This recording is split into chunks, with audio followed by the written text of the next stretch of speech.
Biology के most important topic जिससे Bihar board हर साल सबसे ज्यादा क्वेश्चन पूछता है। आप पिछले 14 साल का डेटा देख लो क्वेश्चन बैंक में जा करके, उसमें इस टॉपिक से हर साल क्वेश्चन आए हैं। तो कौन कौन सा इंपोर्टेंट टॉपिक है भैया, एक एक करके हम देखेंगे और ओवरव्यू भी बताएंगे। मतलब ओवरव्यू मतलब क्या भैया, तो जनन के प्रकार, अलैंगिक जनन और लैंगिक जनन क्या होता है, एक एक शब्द में हम बताते चलेंगे। बहुत ही आसानी तरीके से आपको सारा कुछ समझ में आ जाएगा और इसका प्रॉपर पीडीएफ भी देंगे आपको, ठीक है। तो एक एक चीज समझ लीजिए। टोटल चैप्टर आपके 15-16 है, लेकिन यहाँ पे 8 चैप्टर लिखे हैं, क्योंकि बोर्डवा पर जितना अटेगा उतना ही ना लिखेंगे। तो चलिए एक एक करके समझते हैं और मैं कोशिश करूंगा कि सारा चैप्टर का बता दूं, ठीक है।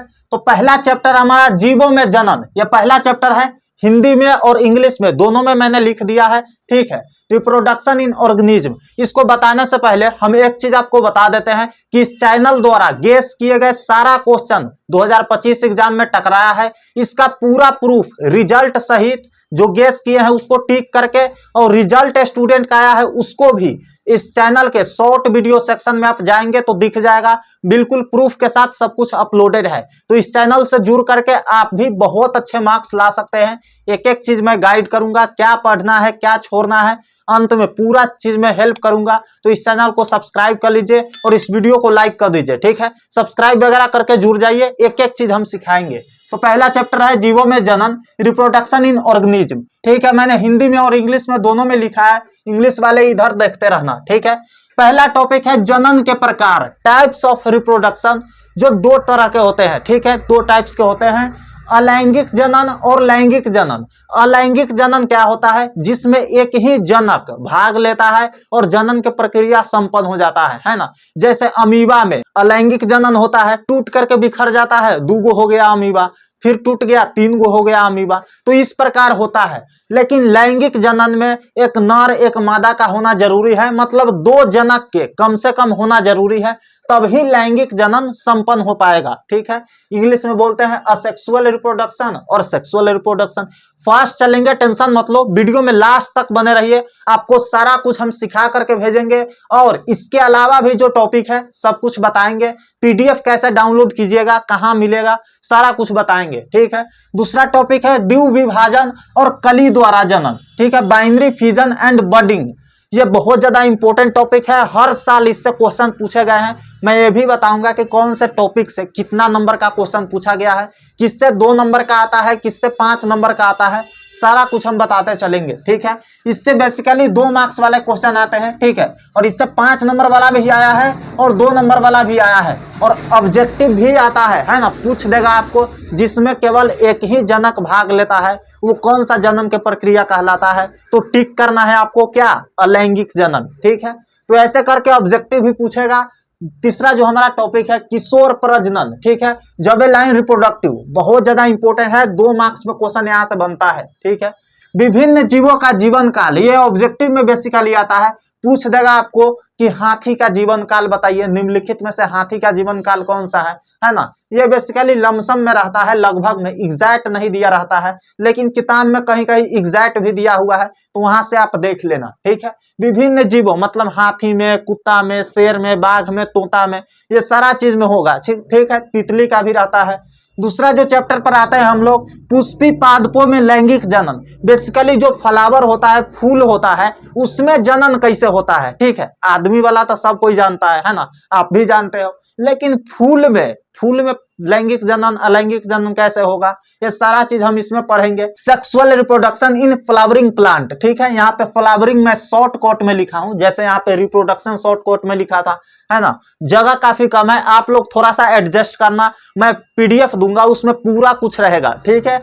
इसमें बेसिकली पहला टॉपिक है हमारा पुष्प की संरचना और जनन भाग। अब पुष्प की संरचना मतलब स्ट्रक्चर ऑफ फ्लावर, ठीक है, यहाँ पे आप देख सकते हो। स्ट्रक्चर ऑफ फ्लावर में पढ़ेंगे कि पुष्प के कौन कौन सा भाग होता है, वो बना कैसे है ना, किस तरीके का उसका बनावट है, सारा कुछ हम लोग देखेंगे। और जनन अंग मतलब जननांग के मतलब होता है जनन अंग, मतलब पुष्प में कौन कौन सा अंग है जिससे जनन की प्रक्रिया संपन्न हो पाती है, सारा कुछ हम लोग इसमें पढ़ेंगे। परागण के प्रकार, टाइप्स ऑफ एजेंट्स, ठीक है, ये बहुत ज्यादा इंपॉर्टेंट है। 2 नंबर में क्वेश्चन यहां से आता है। और इसमें बात करें तो भैया 5 नंबर में भी पूछा गया है, ठीक है। 5 नंबर में पूछेगा तो आपको बोलेगा चित्र बनाने के लिए, है ना, बोलेगा चित्र बना के बताइए कि इसका जनन अंग कैसे होता है, पूरा स्ट्रक्चर का नाम बताइए, फूल का चित्र बना के, है ना। तो 5 नंबर में ऐसे पूछेगा। और नहीं चित्र बनाने के लिए रहेगा तो 2 नंबर में क्वेश्चन आता है, ठीक है। तीसरा जो टॉपिक है भ्रूण कोश एवं भ्रूण विकास, बहुत ज्यादा इंपॉर्टेंट है।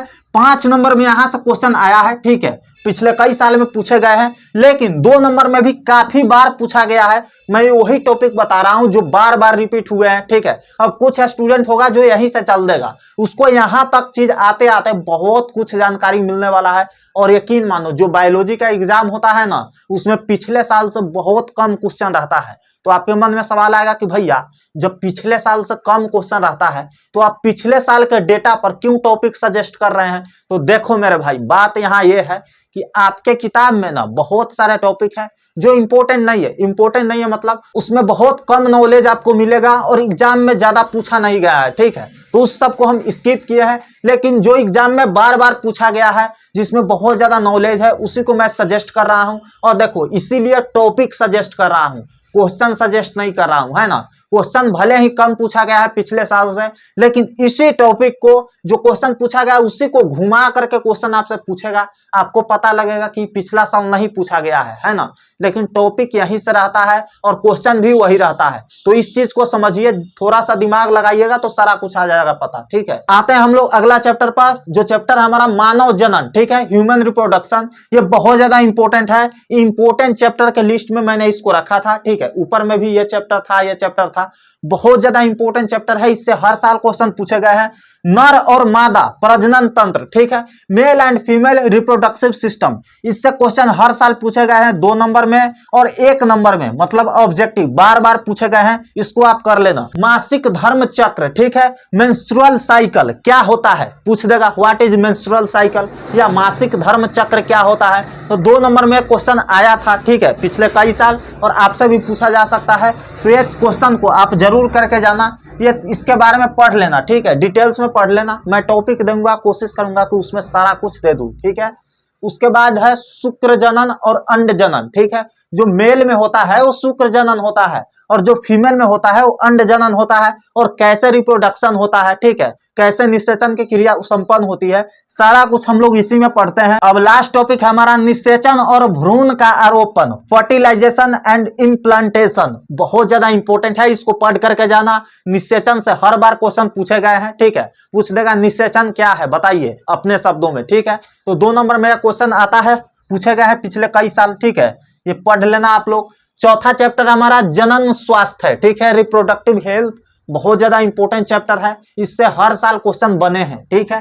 गर्भ निरोधक विधियां, ठीक है। अब देखो बहुत सारे चैप्टर से क्वेश्चन बने हैं, लेकिन एक वीडियो है जिसमें हम बताए हैं कि कौन कौन सा चैप्टर इंपॉर्टेंट है, तो उसको मैं बताऊंगा कि कैसे आप लोग उसको देख पाओगे, ठीक है। अब देखो गर्भ निरोधक विधियां, ये टॉपिक बहुत ज्यादा इंटरेस्टिंग है, इसको पढ़ोगे तो मजा भी आएगा, बहुत कुछ समझ में आएगा, ठीक है। यौन संचारित रोग, एसटीडी क्या होता है, ठीक है, सारा कुछ आपको पढ़ने को मिलेगा इसमें। गर्भपात एवं बंझापन, ये दोनों से क्वेश्चन बहुत ज्यादा आए हैं। बंझापन क्या है, पिछले कई साल क्वेश्चन पूछे गए हैं, देख लेना इसको। प्रेगनेंसी इनफर्टिलिटी, ठीक है। 5वां नंबर चैप्टर पर हम लोग आते हैं वंशागति और विविधता का सिद्धांत। इसमें बहुत सारा टॉपिक नहीं है, ठीक है, 2 ही टॉपिक आप पढ़ लोगे तो आपका काम बन जाएगा। मेंडल के नियम, ठीक है, बहुत ज्यादा इंपॉर्टेंट है। मेंडल्स लॉ, इंग्लिश में कई बार क्वेश्चन पूछे गए हैं, 5 नंबर में यह क्वेश्चन आता है, ठीक है। आएगा तो कम से कम 1 पेज जरूर लिखना, ठीक है। गुणसूत्रीय विकार बहुत ज्यादा इंपॉर्टेंट है। क्रोमोसोमल डिसऑर्डर पढ़ करके जाना, 100% इससे क्वेश्चन बनेगा, मैं अभी ही बता देता हूं, ठीक है। इससे क्वेश्चन बनेगा आपका, इससे क्वेश्चन बनेगा, 5 स्टार लगा लो। ये दोनों में से कोई एक क्वेश्चन रहेगा। वंशागति का आणविक आधार, मोलेकुलर बेसिक ऑफ इनहेरिटेंस, बहुत ज्यादा इंपॉर्टेंट चैप्टर है। डीएनए की संरचना और डीएनए की प्रकृति, एक मैंने लिखना भूल गया यहाँ पे, डीएनए की प्रकृति, ठीक है, डीएनए की प्रकृति, इसको पढ़ करके जाना, 100% क्वेश्चन इससे आ सकता है, ठीक है। Nature of DNA.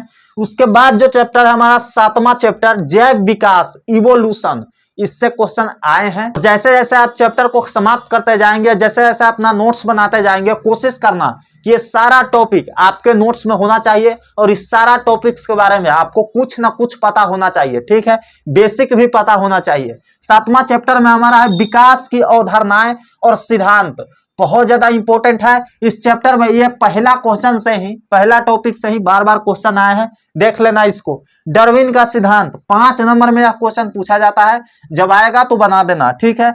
Hardy Weinberg सिद्धांत, टेंशन मत लो, सारा का मैं पीडीएफ कोशिश करूंगा कि आपको दूंगा, ठीक है। अंत तक आप रुके रहो, कैसे पीडीएफ डाउनलोड करोगे मैं बताऊंगा। हार्डी वीनबर्ग सिद्धांत, हार्डी वीनबर्ग प्रिंसिपल्स, ये पढ़ लेना आपको, ठीक है। 5 नंबर में क्वेश्चन यहां से आते हैं। जितना भी प्रिंसिपल्स थ्योरी वाला क्वेश्चन है ना, वो 5 नंबर में आता है और 1 से 1.5 पन्ना उसको लिखना पड़ता है, ठीक है। तब जाकर के आपको 5 नंबर मिलेगा। अब आते हैं 8वां नंबर चैप्टर पर, मानव स्वास्थ्य एवं रोग, ठीक है, ह्यूमन हेल्थ एंड डिजीज।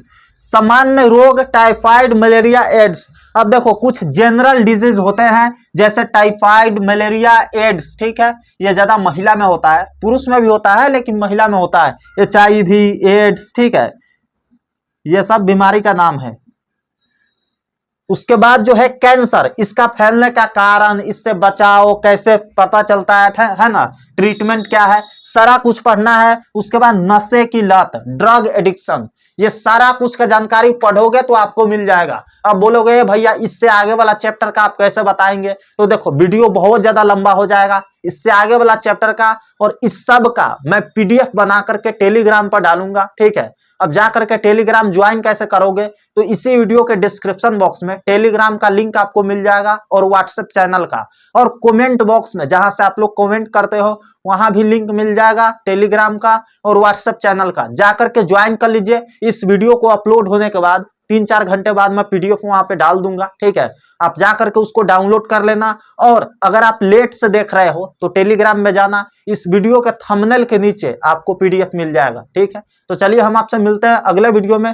तब तक के लिए आप मेरा ये वाला वीडियो देख सकते हो, बायोलॉजी के पहला, दूसरा और तीसरा चैप्टर को मैंने बेसिक से बताया है, जाकर के आप इसको देखिए और पहला, दूसरा, तीसरा चैप्टर क्लियर कीजिए, ठीक है। मिलते हैं आपसे अगले वीडियो में, तब तक के लिए love you all and bye bye.